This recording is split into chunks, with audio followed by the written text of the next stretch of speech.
The liberation of Auschwitz did not stop the Holocaust.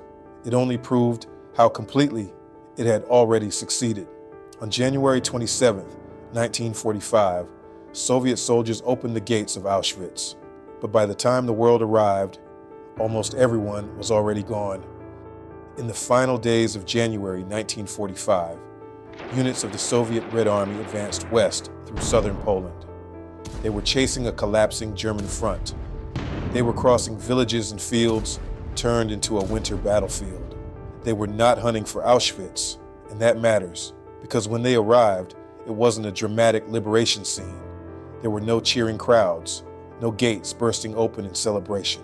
Instead, they encountered a place that felt unfinished. Barbed wire stretched for miles.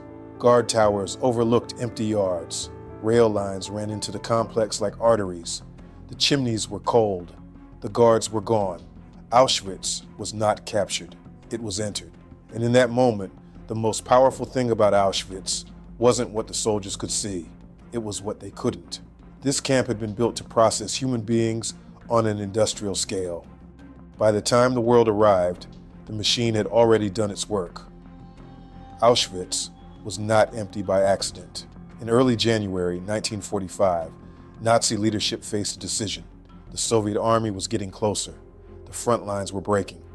So the camp system shifted into its final mode: concealment. Records were destroyed, papers were burned, evidence was removed, and then came the evacuations. Beginning around January 17th, tens of thousands of prisoners were forced out on foot and driven westward in freezing temperatures. These became the death marches. Prisoners were given little food. Many had no winter clothing. They marched for days across snow and ice. Anyone who collapsed was shot. Anyone who fell behind was beaten or left to die. These were not organized transfers. They were moving graves. For the Nazis, the goal was simple: move witnesses away from the advancing army and keep the machinery of the camp hidden for as long as possible. So by the time Soviet troops reached Auschwitz on January 27, the camp had already been drained of most of its people. Not freed, not rescued, removed.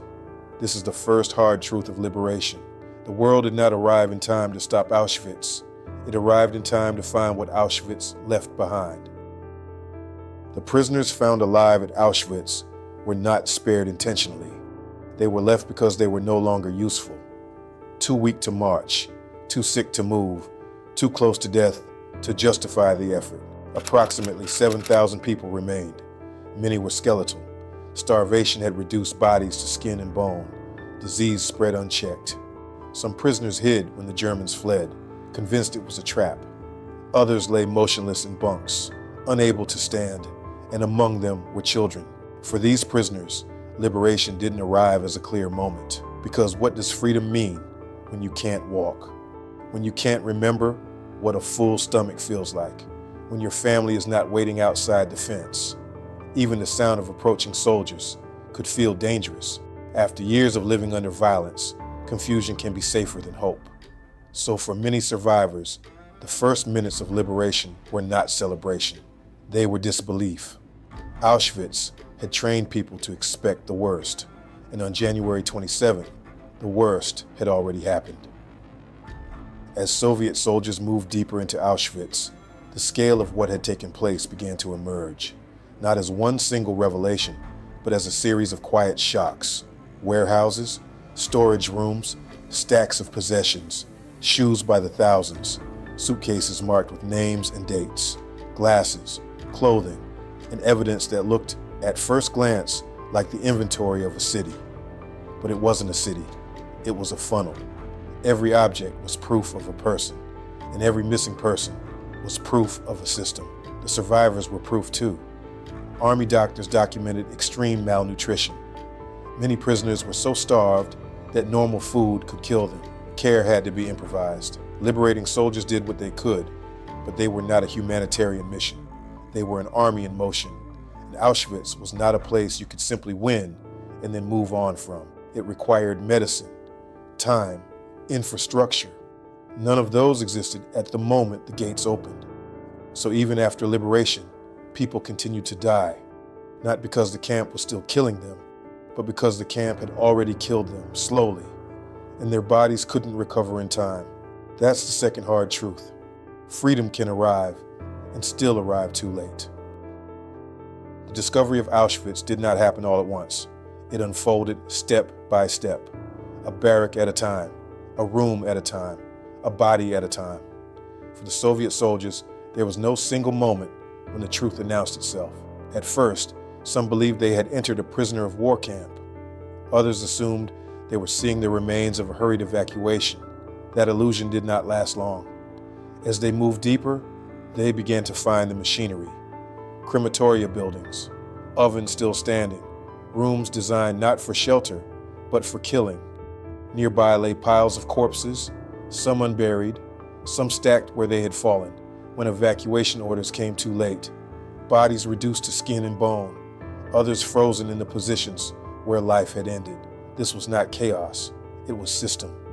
Warehouses followed, shoes by the thousands, suitcases marked with names, clothing sorted, cataloged, stored, evidence that millions had passed through and almost none had passed back out. The prisoners were proof as well. Those still alive watched the soldiers cautiously. Years of terror had taught them not to trust sudden change. Some feared the guards would return. Others were too weak to move at all. Liberation did not feel like freedom. It felt unreal.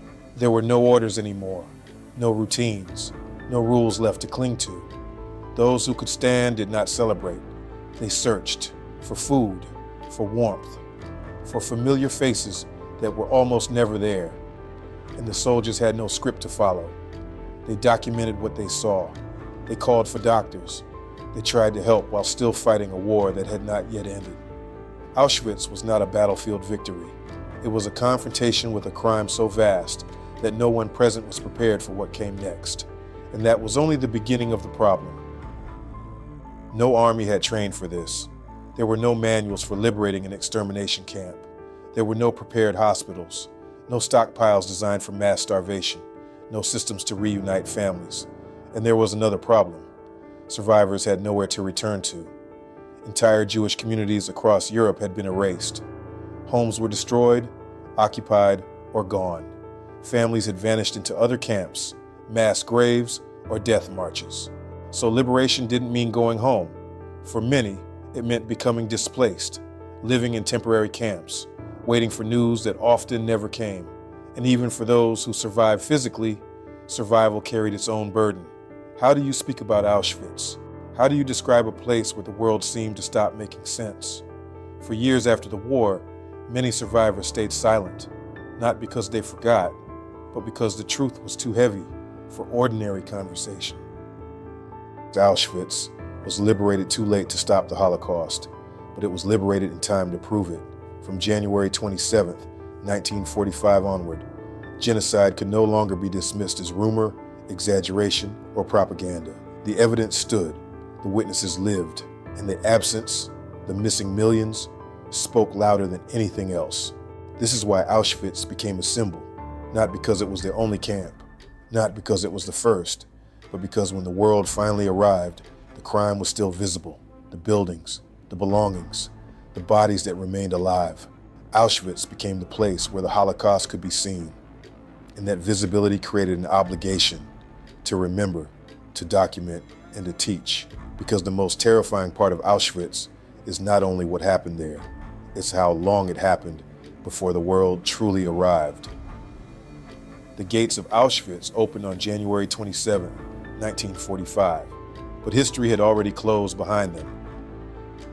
If you want more stories from history's most defining moments, make sure to like this video, subscribe, and turn on notifications.